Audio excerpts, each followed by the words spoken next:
I had a lovely childhood, good parents, plenty of love, and I've got one brother older than me.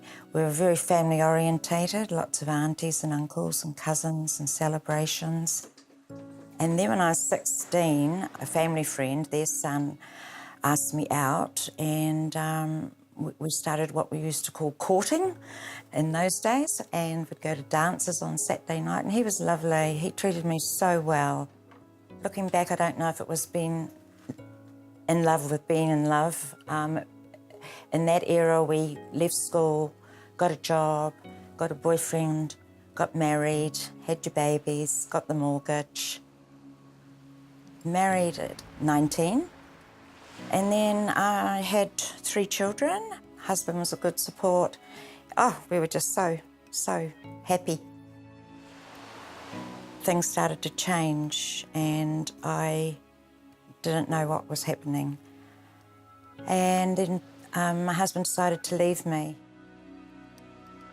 He told me that he did have a problem, that he was homosexual, and that just blew me away. What have I done wrong? How do I fix this? I don't want to tell anybody. I felt so much shame and embarrassment because we were the perfect couple. I thought that this was it, that's it for me. But then I came along and met another guy. And we never got married, but we were together 18 years and that was just wonderful. Then, bang, he told me he'd been having an affair with a woman from work for 3 years.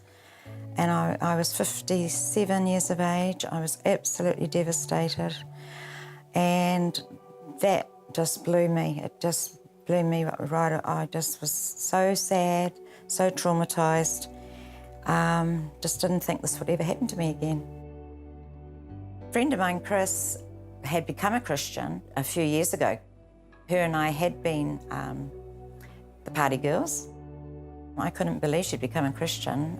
What does that mean? So she rings me one Sunday afternoon, thinking that she'd probably be going to ask me to go to a barbecue or something, when she said, "Oh, good, that's good, you can come to church." Walked in and thought, there's no crosses and no stained glass windows, and there's this guy up the front on the stage, and he's got jeans on and he's rather cute, and he's talking about his alcoholic mother, and I thought, if he's preaching, if he's running this church, I could be here.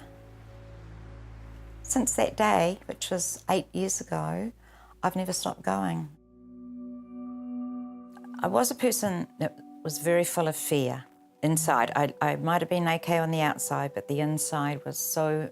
The fear of being alone, the fear of not having a husband. And so I had this fear and I kept obviously blocking that out. But once I became a Christian and got faith, that fear went.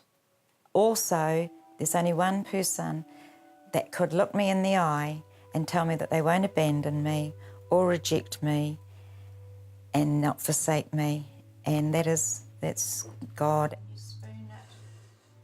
I realised only over the last year, my needs are now filled with the love of God.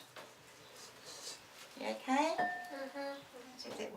What I find myself being busy with today is helping others, and that is with Christians Against Poverty, which I've got a real heart for because have been stripped financially, and also I'd only ever been on low-income jobs, so having a lot of money has never been a highlight of my life. But to have, when you get stripped and having to help people with their budgets, and I do it as a debt coach supporter, and I just love going into the homes of these people and supporting them through their journey of becoming debt-free. I just get so much pleasure out of doing that.